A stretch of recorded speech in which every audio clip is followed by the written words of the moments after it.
Hi, Juliet and Justin, Sarah, Lydia, Anya, Capri, and Gianna. I hope that you guys are enjoying your week. This is Hands-on Science for week 21. Last week, I hope you guys enjoyed building your bridges out of straws. This week, we're going to build towers out of straws. This is mine. I think I got a little better at building and engineering than my bridge. Not that big, but I just wanted to show you mine.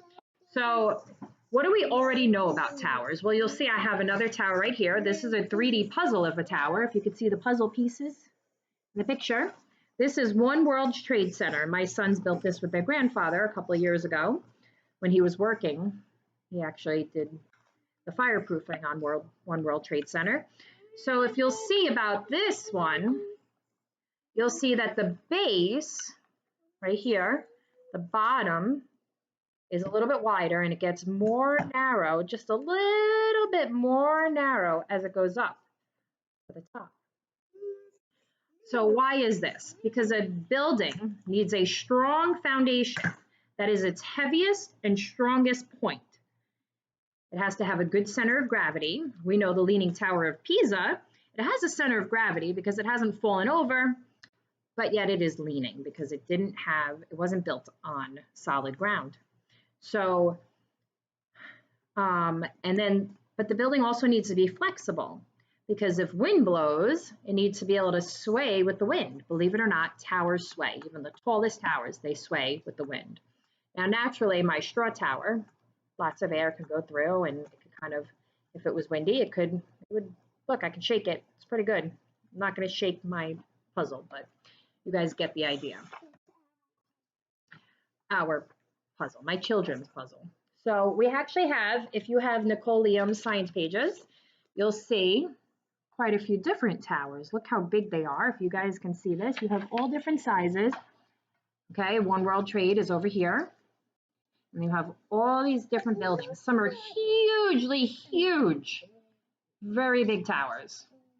So you could take a look at the design. Look, this one has like a keyhole in the top. Probably let some air through, some wind. All the different designs that you can use as ideas, and you can see the top of the page are some straw towers that other children have done. So if you have the Nicole Liam pages, you can take a look at those pictures. So we showed you some pictures, but I want you to think of towers that you might know. What about when you build towers out of blocks, right? If you try to just tower one block on top of another, sometimes it falls down. But if you make a sturdy base, let's say you put 5 blocks and then 4 blocks and 3 blocks and 2 and then 1 at the top, it's usually a much stronger tower and your little brother or sister aren't as likely to knock it down. Of course, with enough force, it would get knocked down. But so engineers have to design these buildings with all these factors in mind. They need a strong foundation.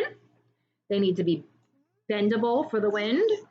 And if they want to make them really high, they have to be able to get that center of gravity. So taking what you guys have learned and what you have learned in the past in our science, want to see how high can you build your straw tower. So I hope to see some pictures and videos like I did last week. Those were really great. We really enjoyed those. So like I said, this is mine. Daniel, would you like to show them your cap? Can we just see it not finished? Can I have it, please?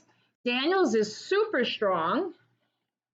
You see he's got a lot of straws all put together. He's trying to make his a rocket ship tower. So this is pretty sturdy. It's bendable. It tapers at the top. So I'd love to see what you guys come up with. Let me get Joseph. Joseph is square shape. He's open one side. He's made walls out of paper, but his base is straws and maybe some popsicle sticks in there. It's pretty sturdy. I can shake it around, but they're not very tall. Let's see if you guys can come up with really tall towers. How tall can you make them? And maybe we can talk to our other friends and we can see who can make the tallest tower without it falling down. So, all right, enjoy hands-on science. I'd love to see, I can't wait to see what you guys come up with.